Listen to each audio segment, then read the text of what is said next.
All right, today we are diving into something super important. 5 money habits that might be, quietly holding people back financially. Especially with the next few years looking so critical, now is definitely the time to pay attention. So, let's get right into it. I mean, really think about that for a second.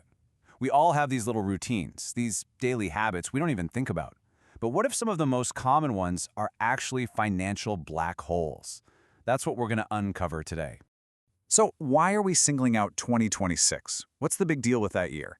Well, there are some pretty major economic shifts coming our way, and some key tax policies are scheduled to change. That means the habits we build right now, they're going to have a much bigger impact by then. This isn't about predicting some kind of crisis. It's about recognizing we have a really crucial window to get our act together. Look, the whole point of this isn't to scare you. Not at all.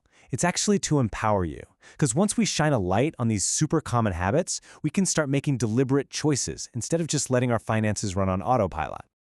Okay, our first habit is a huge one. I like to call it the credit quicksand. It seems totally harmless when you take that first step. Easy money, right? But it can pull you under so fast you don't even know what's happening.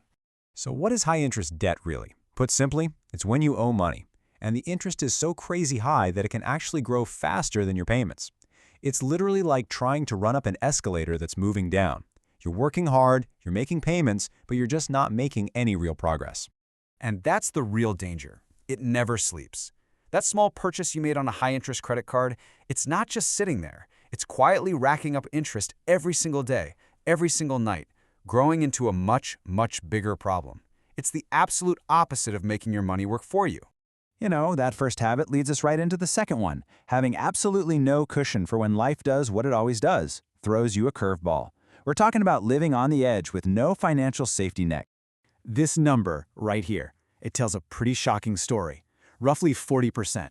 That's 4 out of 10 adults couldn't come up with $400 for an emergency without having to borrow it or sell something. Think about that. A single car problem, one unexpected bill. That's all it takes to push nearly half the population into a financial crisis. The only real defense against this is an emergency fund. And let's be clear, this isn't money for a vacation. It's not your fun money.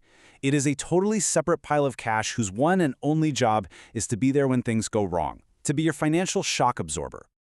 Oh man, how many of us have said this to ourselves? It's like the official slogan of financial procrastination. The big problem with this thinking is that it frames saving as some kind of luxury, something you'll get to later. But it's not a luxury, it's a necessity. You need to start now, even if it's just a tiny amount. All right, habit number 3. This might be the sneakiest trap of them all, because it actually feels good. It feels like you're rewarding yourself for all your hard work.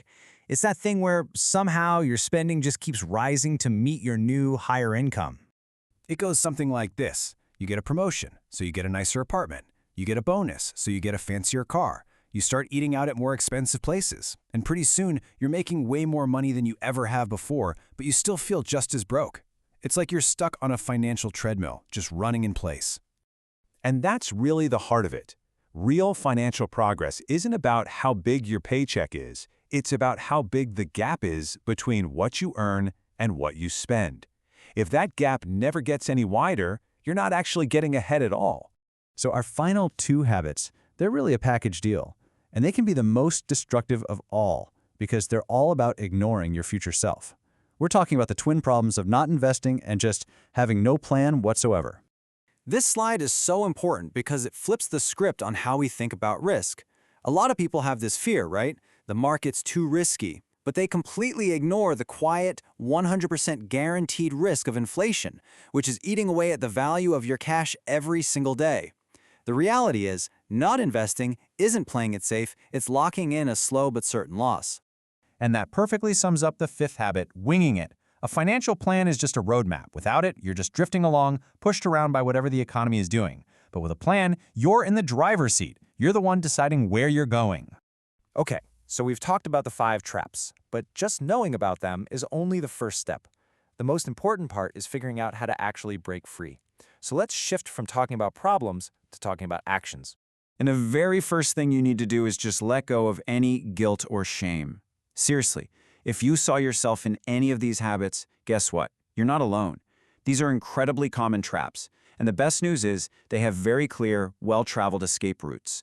This isn't about changing your entire life overnight. It all starts with 3 really simple steps. First, just be honest with yourself. Which of these habits felt a little too real? Second, just for 1 month, track where your money is actually going. Knowledge is everything. And third, start asking yourself one simple question before you buy something. Just one. And that's really what it all comes down to. Don't get overwhelmed trying to fix everything at once. Just pick one habit that you're going to focus on. That one decision can set off a positive chain reaction that leads to a totally different financial future. So I'll leave you with that question. What's your first step going to be?